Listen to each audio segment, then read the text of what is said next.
Bonjour à tous, nous sommes ravis de vous retrouver dans ce nouveau rendez-vous consacré aux médias. Les 15 minutes médias chaque semaine pour décrypter, analyser le monde merveilleux des médias. Et pour vous éclairer, vous informer, nous sommes entourés d'une super bande. Bonjour Elif. Bonjour Jocelyn, et pour ce premier numéro, impossible de passer à côté de l'info de la semaine. Toutes les caméras du monde étaient braquées sur un pays, les États-Unis. Ce mercredi, les 360 millions d'Américains ont voté et ont fait leur choix entre Kamala Harris et Donald Trump. Donald Trump est donc officiellement président des États-Unis, 47e président. On vous l'annonce à la suite de notre partenaire CNN. On attendait effectivement que CNN débloque ce compteur de 270 électeurs. C'est fait à l'instant. Et donc BFM TV peut vous affirmer effectivement que Donald Trump est bien le 47e président des États-Unis. Et on part donc tout de suite, direction la Floride, les États-Unis, avec celui qui a officialisé les résultats dans la matinée de mercredi en France. Bonjour Maxime Switek. Vous présentez du lundi au vendredi le Live Switek sur BFM TV et vous êtes à la tête de la spéciale élection américaine cette semaine avec entre autres Apolline de Malherbe ou encore Benjamin Duhamel. Question très simple pour commencer, comment avez-vous vécu cette nuit ? Alors, surpris, oui, forcément, parce que tout le monde attendait quelque chose de plus serré. On ne savait pas de quel côté allait retomber la pièce, mais tout le monde attendait quelque chose de plus serré et ça n'a pas été serré du tout. Et surtout, dans la nuit, en fait, on a compris très vite et voire tout de suite que les premiers indicateurs, les premiers indices n'étaient pas bons pour Kamala Harris. Et en fait, la nuit, plus la nuit avançait, plus tout s'est confirmé et rien ne se passait de la bonne manière pour elle et tout se passait d'excellente manière pour Trump. Voilà comment on a vécu la nuit dans le froid et le vent new-yorkais mais après c'est les moments les plus chouettes à suivre parce que c'est des moments où vous plongez un peu dans l'inconnu en gros vous partez dans la soirée, vous savez pas où vous arriverez à la fin de la soirée, quel résultat il y aura. Et moi j'ai commencé heure de Paris à 22h et on a fini le lendemain matin à midi. Et en fait, on a vécu toute la soirée du début des premiers dépouillements jusqu'au résultat, à l'annonce des résultats et à la confirmation des résultats par les chaînes américaines, notamment par CNN. Et voilà, c'est génial, absolument génial à suivre. Et vous avez fait un pari dans l'équipe ? Honnêtement, on était forcément un peu influencé par les sondages qu'on voyait. On était, parce que répété depuis pas mal de temps les chaînes américaines où eux voyaient quelque chose de serré. Pas forcément une énorme victoire ou une victoire de Kamala Harris, mais quelque chose de serré. Et donc, je dirais, moi, j'avais plutôt ça en tête. Après, il y a quelque chose qui moi, me perturbait un peu, c'est que ça correspondait pas totalement à ce que j'entendais quand on parlait avec des électeurs, avec des électrices. Et notamment, il y a des choses qui m'ont marqué, des électeurs démocrates et des électrices démocrates qui n'étaient pas du tout enthousiastes à l'idée de voter pour Harris, qui n'étaient pas convaincus par Harris, qui ne comprenaient pas ses choix, notamment d'insister autant sur l'avortement, alors que pour eux, malheureusement, le match était plié là-dessus, renverser la loi là-dessus, et que voilà. Donc, voilà, il y avait des petites choses qui nous alertaient, mais les sondages étant, voilà, dans ce sens-là, on disait on va rester prudent jusqu'au bout et tout ça, mais et au final les sondages se sont complètement plantés. Vous parlez du ressenti, c'est intéressant. Est-ce que vous avez vu une différence entre les débats sur votre plateau, à Paris, et la réalité du terrain aux États-Unis ?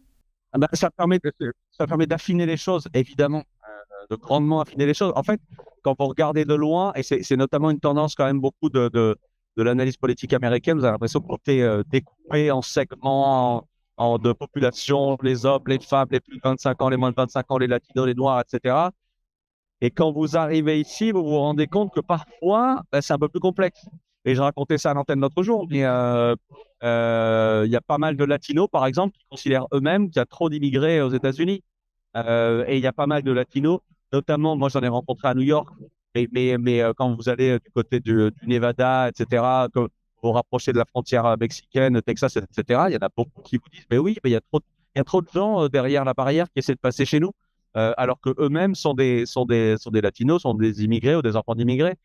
Donc ça permet de montrer que voilà, les choses sont parfois un peu plus compliquées que ce qu'on veut bien le dire, ou parfois un peu moins caricaturales. C'est pour ça qu'on est là, c'est pour être plus près. Et être plus près, ça permet de mieux comprendre les choses. Alors en France, on a beaucoup parlé de Donald Trump pendant cette campagne. BFM TV, comme les autres chaînes info, y a consacré de nombreux débats, souvent centrés autour de la figure du milliardaire. Est-ce que c'est pas le retour, en quelque sorte, du meilleur ennemi des médias ? Je ne sais pas, la question de savoir de se poser la question de savoir si c'est un danger pour la France, je pense que la question, elle mérite de se poser sur un certain nombre de sujets. Savoir si ce sera plus compliqué d'aider l'Ukraine une fois que Trump est élu et plus compliqué d'aider l'Europe et de rester unis avec son allié américain, la question, elle se pose. Savoir si ce sera plus compliqué et dangereux pour les entreprises françaises qui exportent vers les États-Unis si Trump est élu et maintenant qu'il est élu, je pense que la question, elle se pose. Nous, on est là effectivement pour poser la question. Euh, Est-ce que c'est le retour du meilleur ennemi des médias? Alors que lui ne nous aime pas et qu'il n'aime pas les médias américains, ça, il l'a encore prouvé pendant tout le long de la campagne. Moi, j'ai pas d'avis sur lui. En tout cas, j'ai pas d'avis à émettre sur lui. Ce qui est sûr, c'est qu'on risque de pas s'ennuyer pendant les 4 prochaines années et que ça risque effectivement de secouer un peu parce qu'il adore ça et qu'il n'a aucune raison de changer. Il a montré pendant la campagne qu'il n'allait pas changer et qu'il n'allait pas non plus totalement écouter ses conseillers, etc. Donc, voilà, on va voir ce que ça donne. C'est pas mon avis. Mais depuis mercredi, certains s'insurgent quand même du traitement médiatique réservé à Donald Trump, un peu trop bienveillant pour certains, malgré ses nombreux dérapages que l'on connaît. Le Parisien a par exemple titré mercredi l'incroyable comeback, ce qui fait dire au site Arrêt sur Image que la couverture est trop positive. Est-ce qu'on est trop bienveillant? Est-ce qu'on est trop positif avec Donald Trump? Toutes les choses qu'il a faites, on les a racontées depuis des années et encore une fois dans cette campagne. Après, précisément, Arrêt sur Image, ce qu'ils veulent. Nous, notre boulot, c'est de venir voir ce qui se passe. Et mon boulot, c'est de venir voir ici et de voir qu'il y a des gens qui sont extrêmement heureux du retour de Donald Trump. Et notre boulot, c'est de raconter ça aussi. On a beau avoir raconté tout ce qu'a pu faire, dire Donald Trump, etc. Il y a quand même 80 millions d'Américains qui ont voté pour lui. Donc, il y a aussi de la joie dans ce pays. Il y a aussi du soulagement. Il y a aussi... et nous, notre boulot, c'est de raconter ça. C'est pas d'être dans le jugement de valeur, c'est pas d'être dans la condamnation. Nous, notre boulot, c'est de raconter. Moi, je suis pas éditorialiste, je suis là pour raconter.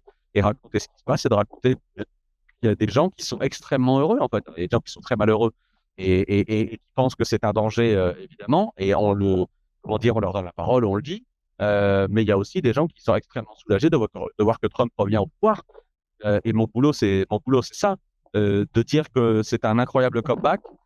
C'est un fait, c'est pas une opinion, c'est un fait. Et c'est pas se réjouir du retour de Donald Trump, de dire qu'il a fait un incroyable comeback. Enfin, le type, il y a 4 ans, était sorti de la Maison-Blanche, était devenu un paria du Parti républicain. On lui a tiré dessus. Il est poursuivi en justice je ne sais combien de fois. Et ça, c'est pas un incroyable comeback. Moi, je sais pas ce que c'est. Maxime Switek, il y a 4 ans, vous étiez déjà aux États-Unis pour couvrir la victoire de Joe Biden et l'ambiance était, comment dire, un peu plus détendue. On écoute.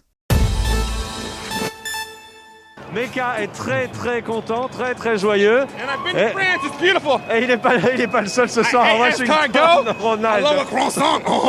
Voilà. I love an omelette du fromage. Alors voilà, ça c'était en 2020, l'extrait avait fait le tour du monde et des réseaux sociaux, vous aviez été interpellé par un militant démocrate dans la rue après la victoire de Joe Biden. Bon, plus sérieusement, BFM TV a massivement investi cette année pour la couverture de cette élection, un dispositif record, des dizaines d'équipes sur le terrain, des heures de direct. Depuis combien de temps vous préparez tout ça ? Ouais, il y a là, en ce moment, alors le dispositif va s'alléger, mais jusqu'à aujourd'hui, il y avait une quarantaine de personnes, je crois, une cinquantaine de personnes de BFM présents ici. C'est des choses qui se bossent d'abord techniquement depuis littéralement des mois et des mois et des mois, voire, je crois, plus d'1 an, pour ce qui est de trouver le bon lieu, réserver le bon lieu et avoir le bon plateau. Voilà. Et après, pour nous, il y a 2 choses. Il y a le fait de suivre tout au long de l'année, parce que c'est notre boulot quotidien, ce qui se passe aux États-Unis. Et notre boulot après, c'est une fois qu'on est ici, de préciser les choses. Le fait est que, par exemple, pour la nuit américaine, on bossait avec Apolline de Malherbe. On a l'habitude de bosser sur les traditions françaises. et que, en fait, c'est des émissions qui sont un peu particulières à préparer parce que c'est des émissions qui se font dans la tenue. Vous ne pouvez pas préparer un télécœur de 5 heures parce que vous ne savez pas ce qui va se passer pendant les 5 heures. Donc, on préparait et on avait une note bien révisée. Et puis après, c'est comme la progression parce que on a juste une petite intro qui prête, 30 secondes dans l'émission, la première question qui prête. Après, c'est comme ça qu'on bosse. On a toujours bossé comme ça avec Apolline. De toute façon, on n'a pas le choix. Quand vous rentrez dans une soirée électorale, vous ne savez pas, par définition, qui va gagner, qui va perdre, et ce qui va se passer dans la soirée. Donc, et nous, c'est ce qu'on préfère. Hein. C'est ces soirées-là qu'on préfère.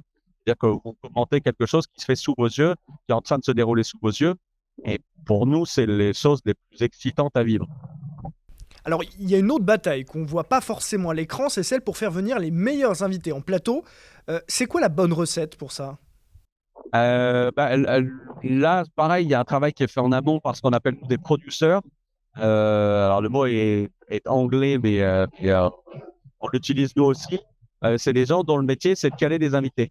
Qui ont des carnets d'adresses, voilà. Et dont le métier, c'est justement de trouver les bonnes personnes aux bons endroits. Avec une difficulté supplémentaire là, c'est qu'il a fallu convaincre des gens de venir à 3 heures du matin sur les plateaux. Donc ça, c'est pas simple. Et mais voilà, on a réussi. Et on avait des gens qui, pour le coup, qui vivent ici. On avait pas mal de journalistes, mais aussi des avocats, des chefs d'entreprise, des gens qui peuvent nous éclairer sur ce qu'est devenu l'Amérique, sur ce qu'est devenu la société américaine, parce que eux la vivent. Il y a beaucoup de Franco-Américains aussi qui votent en France, mais qui votent aussi aux États-Unis, donc ils sont à la fois juges et partie, enfin en tout cas partie prenante de la chose. Et voilà comment on essaie de construire un peu les plateaux. Et puis il y a évidemment nos éditorialistes à nous, qui pour la plupart ont été correspondants aux États-Unis, qui connaissent très bien ce pays, qui viennent régulièrement. Et on essaie, je crois que oui, la quasi-totalité de nos éditorialistes sur cette édition ont été correspondants aux États-Unis, ou ont vécu et suivi, je ne sais pas combien de campagnes. Moi, ça doit être ma 4e, je crois. Moi, je jamais été correspondant ici, mais je crois que c'est ma 4e campagne aussi. Enfin voilà, donc, c'est comme ça qu'on essaie de construire les choses. Et ça a très bien marché, BFM TV leader toutes chaînes confondues, devant TF1, devant France 2 lors de la nuit américaine de mardi à mercredi. J'imagine que c'est une grande satisfaction pour vous. Ouais, ça c'est honnêtement, ça c'est ça a été un grande joie le lendemain de toutes les équipes. Parce que honnêtement, tout le monde a bossé, mais comme des dingues. Enfin, c'est des horaires hyper compliqués parce qu'il faut à la fois bosser sur les horaires américains et les horaires français. Enfin, voilà, c'est des équipes entières qui n'ont pas dormi, mais littéralement pendant 36 ou 48 heures. Voilà, c'est beaucoup d'efforts. Mais à la fin, on était hyper heureux de voir que ça paye, quoi. Et que effectivement, quand les téléspectateurs français doivent s'informer sur quelque chose qui est en train de se passer, c'est toujours chez nous qu'ils viennent. Et ça, voilà, c'est la récompense. C'est la récompense. Parce que ça veut dire qu'on ne s'est pas planté, ça veut dire qu'on avait raison de venir ici. Ça veut dire qu'on avait raison d'envoyer autant de moyens. Ça veut dire que, voilà, ça veut dire que tout simplement, on fait bien notre boulot. Et que toutes les équipes de reporters, et j'insiste sur le reportage parce que c'est ce qui permet de mieux comprendre ce qui s'est passé et de mieux vivre ce qui s'est passé pour cette vie américaine et surtout la fin de campagne. Voilà, c'est quand même une super satisfaction de voir qu'à la fin des fins, les téléspectateurs vous disent ouais, vous avez raison et on vous a suivi là-dessus. Et tout ça au prix de combien d'heures de sommeil perdu ? Alors non, avec Pauline Simonet, on n'a pas dormi pendant combien de temps je calcule en même temps, pendant une bonne 40aine d'heures, je crois. Voilà. Et alors cette nuit, on a eu droit à quelques heures de sommeil, donc ça fait du bien. Et ouais, mais toutes les équipes étaient au même rythme, quoi. Enfin, voilà, c'est intense. Après, c'est ça qu'on adore aussi. Il n'y a personne qui se plaint, il y a personne tout le monde adore ça. Et on savait pourquoi on avait signé, c'est comme un après. Alors, pour terminer, quelques questions peut-être un peu plus générales sur l'ambiance à BFM TV. En ce moment, depuis un mois, une nouvelle direction s'est installée à la tête de la chaîne Info. Certains articles, certains médias parlent d'une angoisse dans la rédaction, d'inquiétude des journalistes. Vous y êtes au quotidien. Quelle est l'ambiance, quel est le climat ? Comment vous vivez cette période, Maxime Switek ? Moi, ça fait 5 ans que je suis à BFM. Et ça fait 5 ans que pour tout un tas de raisons, on me dit oh là là, l'ambiance doit être horrible, ça doit être terrible. Et en fait, honnêtement, tout le monde bosse, tout le monde est heureux de bosser là, notamment sur ces élections américaines. Ça se passe très bien. Oui, il y a des départs parce que c'est logique, on a changé de propriétaire. Dans n'importe quelle chaîne d'infos ou pas d'infos ou n'importe quel journal change de propriétaire, il y a des départs. c'est logique. Il y a un renouvellement naturel et puis il y a des gens qui profitent de la clause et c'est logique, c'était attendu. Enfin, il y a rien de dramatique. Il y a des départs, mais il y a aussi et surtout beaucoup de gens qui restent et qui ont poussé pour cette chaîne et qui le font super bien. Donc, honnêtement, tout va bien, tout le monde est serein. Enfin, il y a vraiment zéro problème. Ça fait bientôt 1 an que vous êtes arrivé à la tête du 9h midi de BFM TV. Vous avez succédé à Bruce Toussaint. Vous avez réussi à prendre vos marques? Ah oui, là, ça commence, ouais.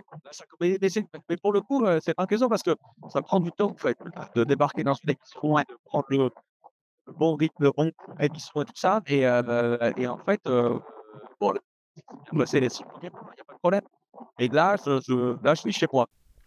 Merci beaucoup Merci à Maxime vous. Soutek d'avoir été notre premier invité des 15 minutes médias. On vous laisse travailler, on vous laisse rentrer en France. Merci beaucoup Elif. Merci à toi, Jocelyn. On se retrouve la semaine prochaine, toujours pour décrypter, analyser les médias. Et en attendant, n'oubliez pas, gardez les yeux ouverts. À vendredi prochain.